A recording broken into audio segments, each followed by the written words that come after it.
Oh my goodness.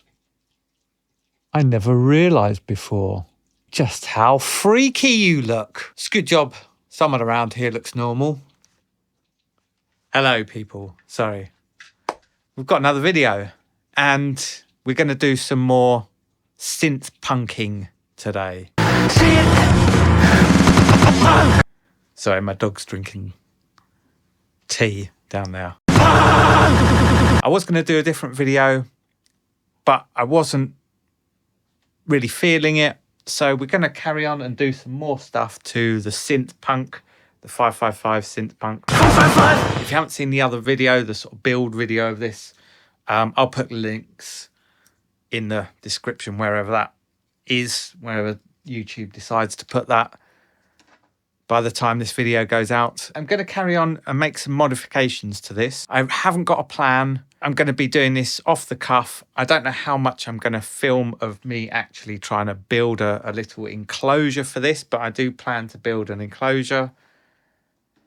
Mainly so that I can make it a little bit more playable. The goal of this is to then do a performance using primarily this little device.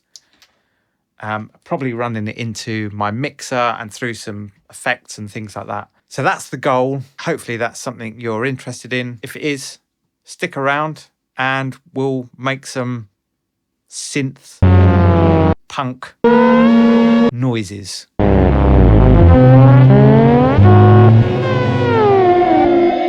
Sound good? Cool. I have a rough plan of what we're going to do today.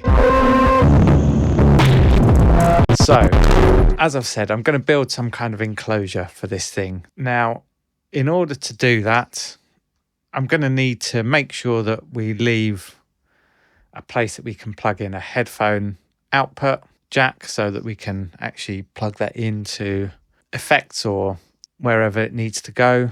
I need to really be able to control these buttons. The problem is they sit so low on the board.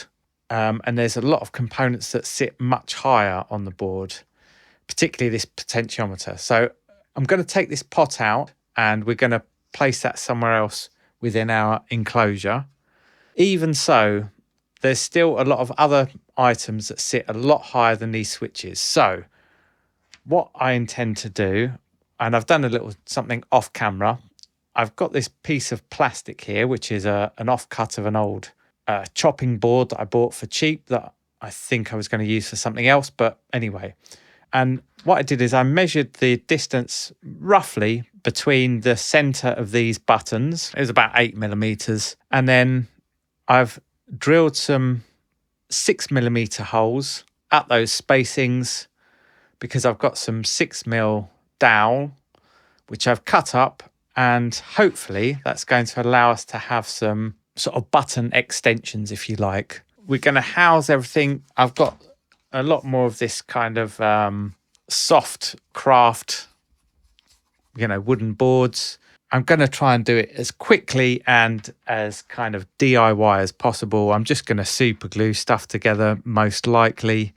I really don't know. I'm just going to wing it, and I'm going to try and film as much of it as I can, but at the same time, there's probably going to be a lot of stuff that I don't film because I'm really going to just be making this up as I go along. The other thing that I do want to talk about quickly is I intend to actually make some modifications to this circuit. Now, I don't know if you can see this, but if we have a look close up on this board, you may be able to see there's an expand. Let's rest that like that. This little expand connectors here.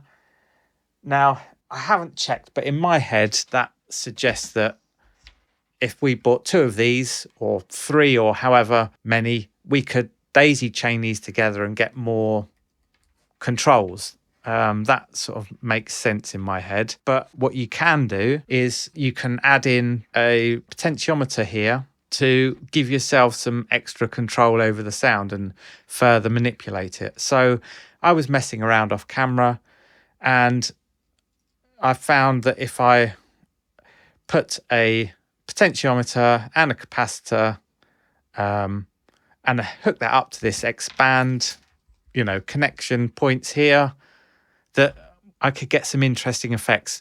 The main thing that was interesting was that once this is connected up, it actually creates a constant tone without having to press these buttons down. Actually, I might be able to demonstrate that quickly. Yeah, you might have noticed as well, I attached this speaker, which I hadn't done in the previous video. I won't need that when I'm actually recording the performance later, because that will be coming out of the output, but it is useful for testing. So now if I just put these into these sort of connection points, and it's not going to work now. Oh yes, hang on. Right. I think I have to press one of these buttons to actually start it. But once I've pressed one of these buttons, we get a continuous tone.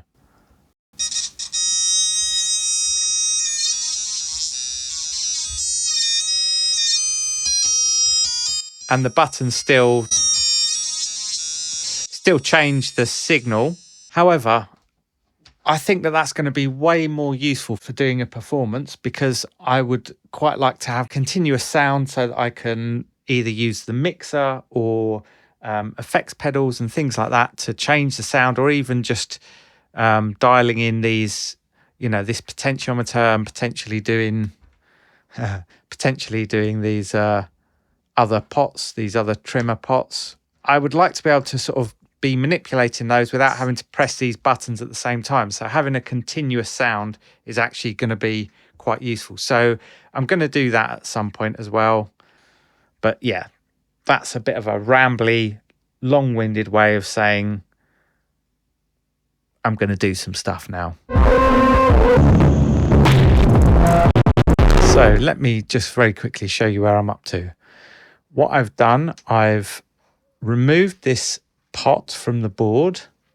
I did have a go at desoldering it, but that turned into an absolute shit show. So I ended up just breaking it off the board. I wiggled it backwards and forwards until the little legs gave way, and yeah, I broke that free from the board. I've now soldered that back in with 3 wires. I've also added in a potentiometer to the expand connector points here, and for a while I thought I'd broken it, but I've managed to fix it. It is making sound again, fingers crossed. And then also I've started constructing this sort of housing for this kind of button extender bit. I don't know how you want to call it. So yeah, these dowels will go into the holes here. And at the moment, this first one's working okay. The rest of them, however, either the holes are a little bit tight or the dowels are a little bit too fat to kind of slide in and out freely. So I'm just going to try and get these so that they're the right kind of slip fit, so that they slide in. That one seems okay as well. But yeah, so the next thing really after that I need to do is just build an enclosure. I'll need to drill a couple of holes to fit these potentiometers in, and yeah, make sure that I can get to the jack, that I can plug in the 9-volt battery, and bish bosh bash. As long as I don't ruin it in the meantime, we should be good to go and start making some sounds.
So there we go, guys. There is the finished 555 Synth Punk kit with a customized enclosure. You may have just seen there were a couple of times where I thought I'd broken it and essentially turned it into a fart machine, but thankfully it seemed to fix itself. And yeah, it was fine for the performance and it seems to still be working. If you're like me and you're interested in electronics, you're just starting out on your journey, or you feel like dipping your toe in the water, I would highly recommend this kit. I think it's a really fun build. It's very simple, it's inexpensive, and with a few effects thrown in, this thing can produce some usable sounds. So it's well worth it. If you want to put this into a custom enclosure like I've done, one caveat I would add is that you may prefer to make, find, or buy an enclosure for this first and then build the circuit around the enclosure rather than doing it the way that I've done it. You may find that easier, but it's well worth a go. Why not get stuck in and see what you end up with? Thank you for joining me on this synth punk adventure. Thank you for sticking with me right to the end if you've made it this far. I really do appreciate it. But if you like the content, please smash me one of those. Click the button down below to keep those subs rumbling. And I will see you again real soon. Until then though, remember, with positivity, a little ingenuity, and a whole heap of determination, you can do anything. Punk is a mindset. Peace.